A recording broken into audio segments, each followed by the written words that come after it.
about that? I think it's actually something that it's probably my fault a little bit for not taking that initiative a little bit sooner.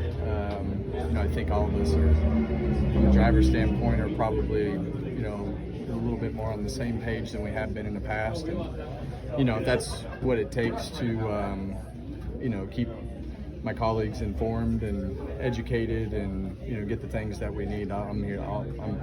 I'm good with doing that. It's just an interesting time, and it's just kind of something that just worked out that way.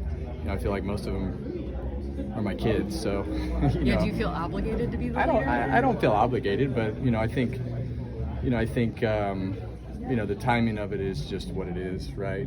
So you go and do the things that you think will help everybody and try to do the right thing and balance that with what's right for the sport. I mean, after Darlington, I was sideways mad, and it really kind of ruined our the start of our playoffs, and everything just kind of snowballed over the next few weeks.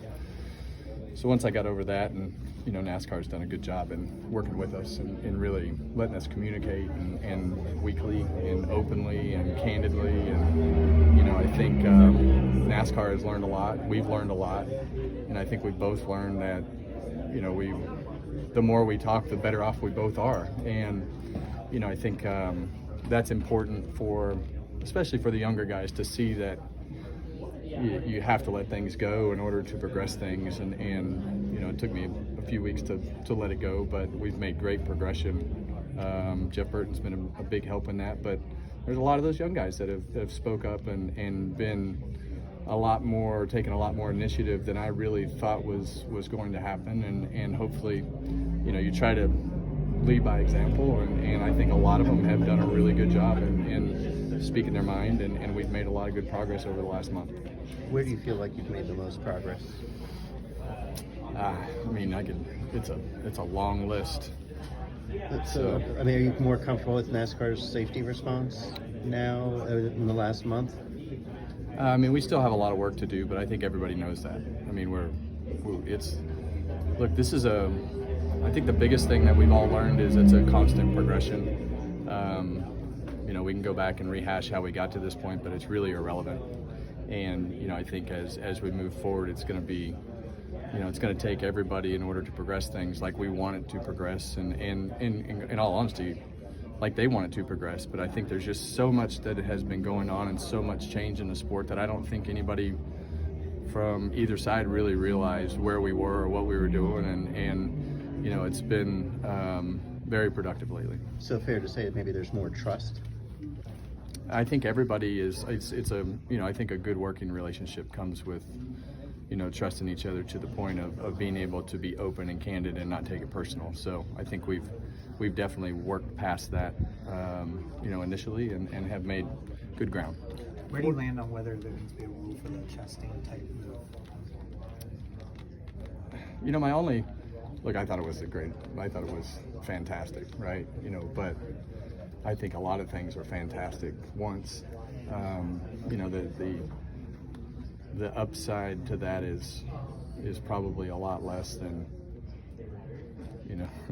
most would see from the outside looking in. Just Martinsville's kind of a unique situation, and with the radius of the wall and the speed that you carry, standing out there looking at this wall, it's a long ways around.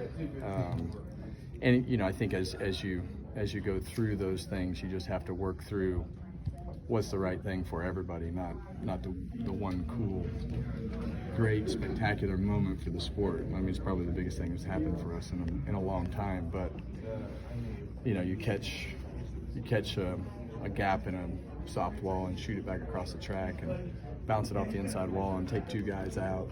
There's a lot more downside to it than there is upside to it.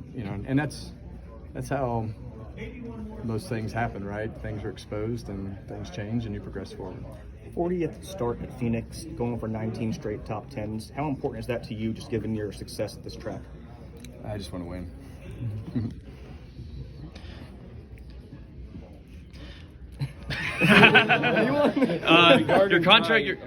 Your contract only runs through 2023, but assuming you make every start, you would actually break Jeff Gordon's Ironman record in the 14th race of 2024. Is that something you would consider worth going for? No.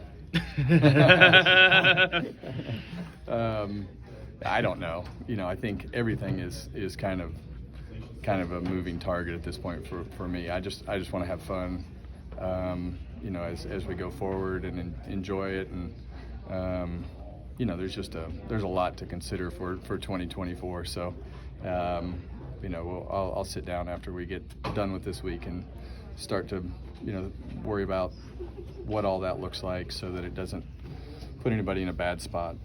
Thank you. Yep. So last week, obviously, there was a driver who wrecked another driver for a win, essentially, and that's legal. Should there be some sort of line that NASCAR needs to step in? Is there a limit to what you can do to win a race in NASCAR?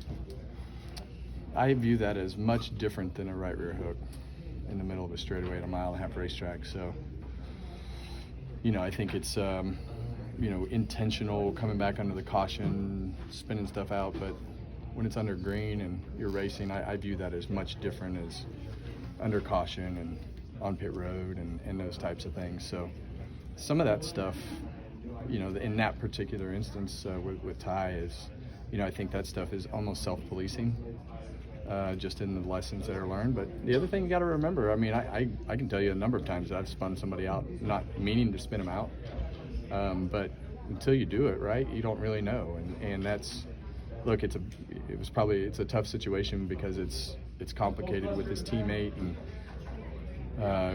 could have been in the playoffs and all the things that come with it. But it's, I think it's everything that you hear internally was probably handled pretty aggressively.